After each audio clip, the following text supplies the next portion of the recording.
When I was a physician associate student, I do remember sometimes going to GP placement and asking myself, how the hell was I going to do this consult? Problem is, I'd read the appointment notes and the combination of symptoms would fit nothing I was familiar with. I only had two options. Either I was going to just usher in the patient and just try to gather as much information as I could, or just run to the supervisor with my tail between my legs. You have the proud blood of Saiyan royalty flowing through your veins, yet you chose a coward's retreat? The thing is, occasionally, I'd be able to figure out what was going on, but on certain occasions, I had absolutely no clue what was going on. It was like reading Egyptian hieroglyphics without the Rosetta Stone. It was a mystery. I'd go and I'll discuss the matter with my supervisor. I had to commit to a diagnosis, even though I was uncertain. I think perhaps that was the only way to learn. It would have been very easy for me to convince myself that I was somehow close to the diagnosis, even though I was nowhere close. GP land is just a world of uncertainty. And I think there's a way you can learn to better manage this uncertainty. But the irony is, the more you begin to know, the more uncertain you become. It's rather counterproductive. When you have a coin, is that a head or a tail? Unless it's tossed by this guy, then you might always get heads. So let's say you have a symptom, the diagnosis is either A or B. As the phases of the shape increases, your diagnosis also increases from A, B, C to D. So you might move from a two-sided coin to a flipping dodecahedron. Bearing this in mind, within this current climate, I'm not surprised that some of you are nervous about starting your new role in GP land. I would be too. The truth is, you make mistakes. At the end of the day, you are just a PA. Even the gods make mistakes, let alone you puny mortal.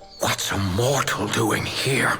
But this is because that dodecahedron is present from day one. It only reveals itself with time and experience. That is, it is subject to conditional rendering. You know, when you are playing a game, you go into the sandbox, you are in a certain world. I'm level 1, I'm just fighting some easy to kill enemies. But if the guy is at level 30, he is fighting dragons, some strong ass bosses, and it's in the same sandbox. But because of his level, the game engine is able to render those elements of the scripts for him. Time and experience are not the same thing. Experience is committing to a diagnosis, getting it wrong, understanding why you were wrong, learning from it, and getting it right the next time. Time is just that tick tock that none of us can log out till our last breath. It will pass regardless. It is that blur from Monday to Friday for a 2-day rest on the weekend. It's what we do between each tick and a talk that determines whether an experience was had or not. The imposter syndrome will rear its head from time to time. That thought that perhaps you are not cut for the job, that perhaps you are not supposed to be here, it will persist. However, with time and experience and hopefully a decent track record, you'll be able to come to the realization that everyone before you felt this way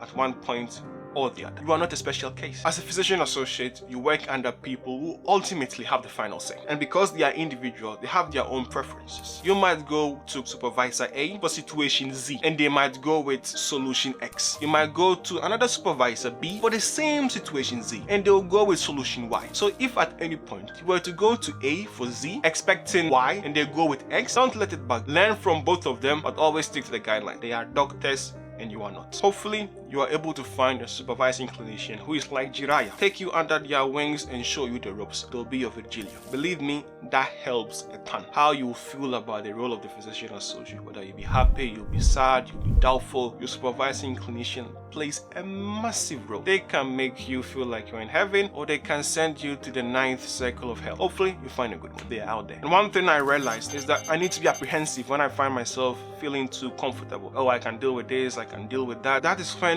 only time passes without you having any experience. And when you spend too much time in that comfort zone, before you realize it, you might find yourself reciting La Divina Commedia. Nel mezzo del cammin di nostra vita, mi ritrovai in una selva oscura, dove la dritta via era smarrita. Of course, the path will be lost because you are not doing anything, non fai niente. When you feel that way, go back to the basics. Only God knows how many times I found myself going back to McLeod's just to look at the word cough. What is this? What is that? I think if you were to do the same, it might benefit you. The only way to overcome, or better put, to lower these doubting voices, is to learn constantly. There was one time I saw a patient and I thought this individual had a perforated tympanic membrane. I had gone in there, I've discussed it with the supervisor. My supervisor came, looked in their ears like, no, it's not perforated. Just pull the ear this way, do that. And I looked at it and indeed, it was not perforated. Even though at the moment I wanted the earth to swallow me, I recognized I had to go learn more. For like 3 weeks, I was just on YouTube looking at earwax removers, looking at all kinds of tympanic membranes. When I walked in after a month,